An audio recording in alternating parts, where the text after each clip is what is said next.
हर घर की कहानियां टीवी। दीपा हमेशा सोचती रहती थी कि काश और लोगों की तरह भी उसकी सास होती तो उसे भी घर की जिम्मेदारियों से मुक्ति मिलती और वो भी दूसरे विवाहित जोड़ों की तरह घूमती फिरती, जिंदगी के खूब मजे लेती। मगर अफसोस, ऐसा हो नहीं सकता क्योंकि दीपा घर की इकलौती घर चलाने वाली महिला थी। उसकी सास का स्वर्गवास उसकी शादी से पहले ही हो चुका था। शादी के बाद दीपा ने ही पूरा घर संभाल रखा था। उसके ससुर एक सुनार थे, तो वो पूरा दिन अपनी दुकान पर ही रहते थे और देर रात तक वापस आते थे। बाकी दीपा अपनी छोटी ननद रूही के साथ अपना पूरा दिन बिताती। रूही अभी सिर्फ 15 साल की ही थी। रूही का ध्यान रखने में ही दीपा का पूरा दिन खत्म हो जाता। ऐसे ही एक शाम दीपा रूही के साथ बाजार जाने को तैयार होती है और उसको आवाज लगाकर बोलती है, रूही जल्दी चलो, वापस आकर खाना भी बनाना है। आई भाभी। रूही इतनी बाहर की चीजें मत खाओ वरना रात को पेट पकड़ कर रोगी तुम। दीपा और रूही बाजार चले जाते हैं।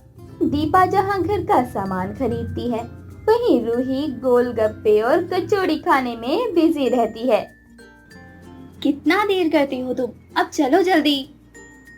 कुछ नहीं होता भाभी, आप तो बेकार में ही डरती रहती हो। रूही दीपा की बात नहीं मानती और चीजें खरीद खरीद कर खाती रहती है। तभी रूही अपने पास खड़ी एक औरत को देखती है और जोर जोर से हंसने लगती है। तो दीपा उसे ऐसा करने से मना करते हुए बोलती है, रूही ऐसे किसी का मजाक नहीं उड़ाते। देखो ना भाभी, कैसी औरत है जो पूरी सोने से लदी बाजार में घूम रही है। छोड़ो उसे, उसकी मर्जी, वो कुछ भी पहने, तुम अपना काम करो। तभी रूही अपने पिता को उसके पास आता देखती है और बोलती है, भाभी ये कौन है जो पापा से पैसे ले रही है? मैं पापा से पैसे मांगती हूँ तो उनके पास पैसे नहीं होते, मना कर देते हैं मुझे, और इस औरत को कैसे हंस कर पैसे दे रही हैं। क्या बोल रही हो? कहाँ है ससुर जी? ज्यादा चाट पकौड़ी खा ली है क्या तुमने, जो ठीक से दिखना भी बंद हो गया तुम्हें? ये बोलकर जैसे ही दीपा अपनी नजर घुमाती है तो उसे अपने ससुर मोहन एक औरत के साथ दिखते हैं और वो ये देखकर हैरान हो जाती है और उनके पास जाकर उनसे पूछती है, ससुर जी आप यहाँ क्या कर रहे हैं? आप तो दुकान पर गए थे ना, और ये औरत ये कौन है? असमंजस में दीपा रूही को लेकर जल्दी से घर की तरफ निकल जाती है और मोहन और वो औरत भी घर पहुंचते हैं। तब दीपा बोलती है, अब बताइए ससुर जी, कौन है ये मैडम और आपके साथ क्यों है ये? क्या ये हमारी कोई रिश्तेदार है जिसे हम भी नहीं जानते? हाँ बेटा, ये तुम्हारी सास है। क्या? ये क्या कह रहे हैं आप? मेरी सास का तो बहुत पहले ही स्वर्गवास हो गया था ना, तो मेरी सास कहाँ से आ गई? आपसे ये उम्र में कितनी छोटी लग रही हैं। ये और उसका परिवार बहुत मुश्किल वक्त से गुजर रहा था।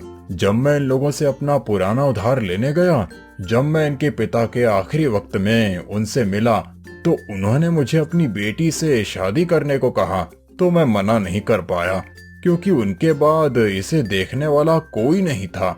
मेरे पास कोई चारा नहीं था। मोहन की इन बातों को सुनकर दीपा का तो दिमाग ही घूम गया।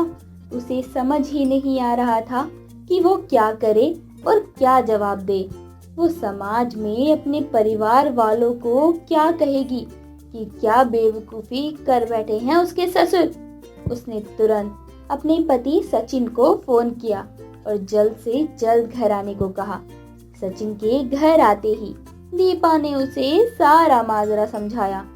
सचिन भी अपना सर पकड़कर बैठ गया और अपने पिता से बोला, ये क्या कर दिया आपने? इस उम्र में आकर अपने बेटे बहू के सामने दूसरी शादी करते हुए आपने एक बार भी नहीं सोचा कि हम पर क्या गुजरेगी? हमारी छोड़ो, बेचारी छोटी रूही के मन पर इसका क्या प्रभाव पड़ेगा, ये भी नहीं सोचा आपने? अरे शादी करने के अलावा भी दुनिया में बहुत रास्ते होते हैं किसी की मदद करने के। शादी कर लिया आपने? ये सही करा आपने पिताजी। जब भाभी को भी अब घर के कामों से आराम मिलेगा और वो भी अपने बारे में सोच पाएंगे। अब मिलवाएंगी नहीं भाभी को उनकी नई सास से। नई सास नहीं, सौतेली सास बोलो रूही। अब कैसे बुलाओ इन्हें, मुझे तो कुछ समझ ही नहीं आ रहा। शायद मैं दुनिया की पहली लड़की हूँ जो अपनी सौतेली सास का गृह प्रवेश करवाएगी। दीपा बेचारी हालात को देखते हुए अपनी सौतेली सास को घर में रहने देती है और सभी को उनसे ठीक से बात करने को कहती है। आखिर किसी भी हालात में हो, है तो उसकी सास ही। रूही भी अपने पिता को शर्मिंदा होते हुए नहीं देखना चाहती थी, इसलिए वो भी अपनी सौतेली माँ को अपना लेती है। धीरे धीरे समय बीतता है और दीपा की सौतेली सास कीर्ति घर में सभी के साथ घुल मिल जाती है। ज्यादा उम्र ना होने की वजह से उसकी रूही और दीपा से भी खूब बनती थी। ऐसे ही एक दिन दीपा कीर्ति से बोलती है, सासू माँ देखिए, अब आप इस घर के तौर तरीके सीख ही चुकी हैं, तो घर की जिम्मेदारी को ठीक से निभाइएगा, खास करके रूही को लेकर। मैं किसी तरह की ना लापरवाही नहीं चाहती। ठीक है दीपा, मैं तुम्हारी कही बात का पूरा ध्यान रखूंगी कि मुझसे किसी तरह की कोई गलती ना हो। ठीक है, मैं खाना बनाने जा रही हूँ, आप रूही का ध्यान रखना, कहीं वो फिर से बाहर की चीजें खाने ना निकल जाए। ठीक है। कीर्ति को पढ़ाई का बहुत शौक था, तो वो रूही के कमरे में जाकर रूही की किताबों को पढ़ने लगती। कीर्ति को पढ़ता देख रूही का भी पढ़ाई में मन लगने लगा। अब रूही ज्यादातर समय पढ़ाई ही करती थी। ये सब देखकर दीपा को काफी आराम मिल जाता। शाम के समय दीपा कीर्ति से बोलती है, सासू माँ देखो, शाम का खाना आप खुद बनाया करो, मैं सचिन के साथ शाम को टहलने जाया करूंगी। ठीक है।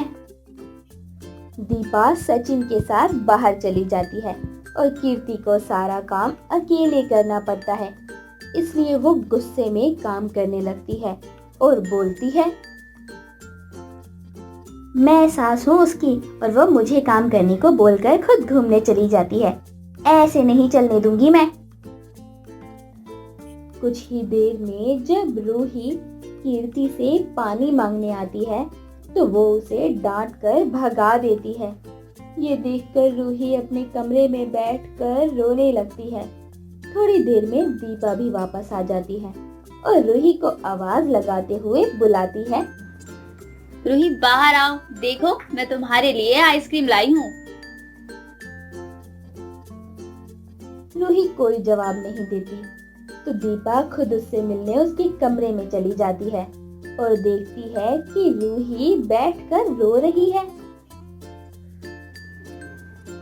क्या हुआ रूही, तुम रो क्यों रही हो?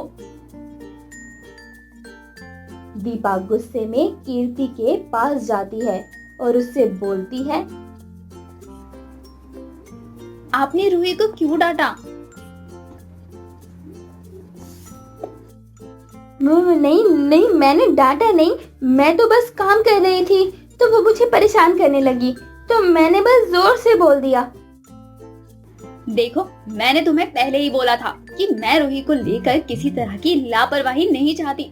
तुमसे नहीं होते काम तो मुझे बता दो, मैं खुद कर लिया करूंगी। नहीं दीपा, ऐसी कोई बात नहीं है।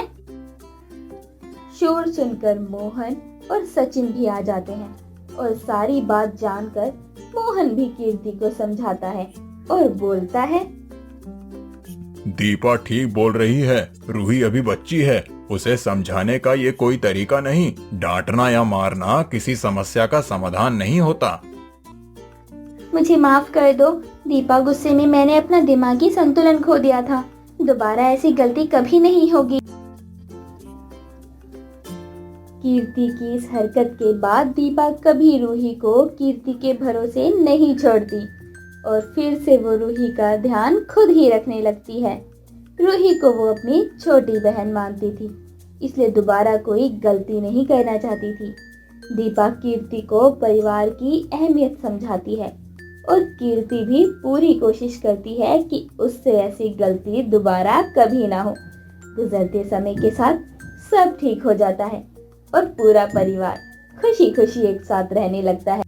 किसी भी समस्या का समाधान समझदारी और सूझबूझ से निकालना चाहिए, ना कि हड़बड़ी में या गुस्से में। इससे समस्या खत्म होने की जगह बढ़ जाती है।